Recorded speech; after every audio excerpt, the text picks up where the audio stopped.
Christmas is a time for good cheer. Singing carols and exchanging gifts. Everyone is bubbling and happy. People are at their best around Christmas time.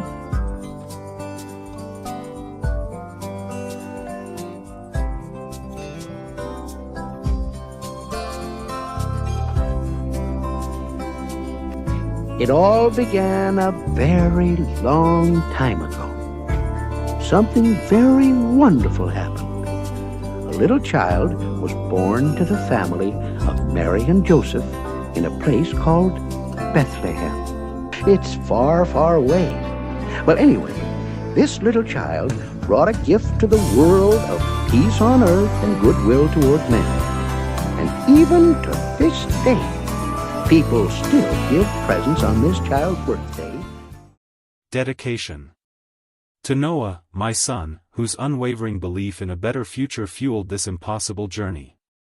May this story, born from the ashes of a broken world, serve as a testament to the enduring strength of our bond, a bond that transcended time itself and ultimately shaped the destinies of worlds yet unborn. May it also be a reminder that even amidst the ravages of despair, the embers of hope, like the faintest star in the darkest night, can guide us to salvation. This is not merely a tale of time travel, but a testament to the courage, sacrifice, and unyielding spirit that allow us to rise above the ruins of our past and forge a path towards a brighter tomorrow. It is a dedication to the enduring power of faith, not just in the face of scientific uncertainties but within the heart of a man who would move mountains, and even bend time, to protect his child. This book is a humble offering to those who believe in miracles, whether they are witnessed in the inexplicable workings of the universe, the extraordinary capacity of the human spirit, or in the whispers of faith that guide our lives. Little Eileen clutched her ticket tightly in her small hand, eyes sparkling with excitement as she stepped through the gates of the county fair. To most, the fair was a collection of rides, food stands, and farm animals, but to Eileen, it was a sprawling kingdom of wonders, a place where heroes sought treasure and mysteries lurked behind every game booth. The first stop on her adventure was the cotton candy stand, where great fluffy pink clouds swirled onto paper sticks like magic spells being conjured. When she held her treat in both hands, it felt impossibly soft. Surely she had captured a piece of the sky. As she took a bite, she imagined herself floating away with the sugary fluff, sailing over the fairgrounds like an explorer in a candy floss airship. Next, Eileen wandered into the petting zoo where she encountered her greatest challenge yet, befriending a pony. She approached with caution, imagining the little brown horse as a mighty steed awaiting a brave rider.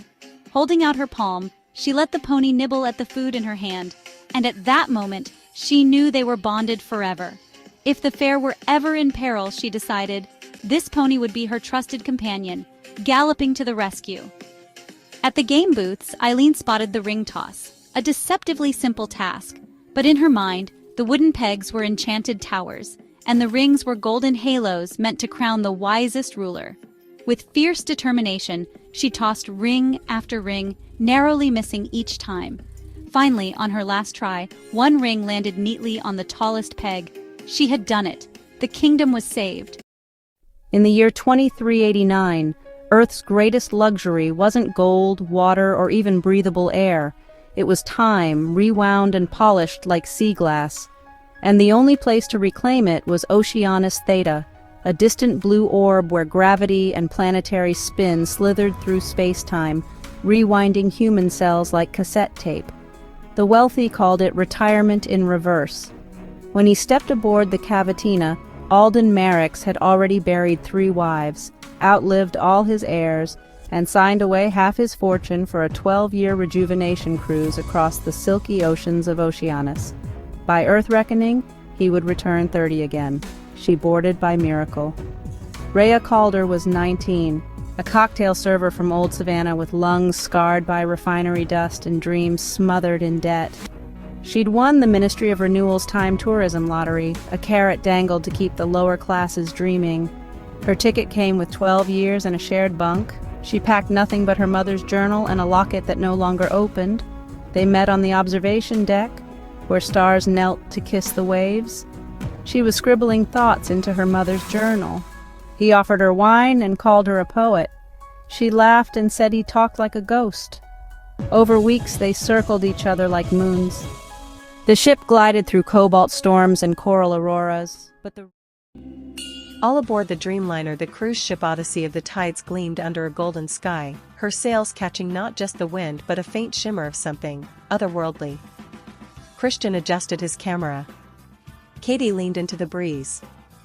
The sea below didn't just sparkle, it pulsed. As they waved goodbye to the shore, a steward with eyes too old for his smile whispered, "Some journeys remember you." Deckside delights, poolside giggles, cocktails with tiny sails, and a steel drum band that always seemed to know their favorite songs. But strange coincidences began piling up.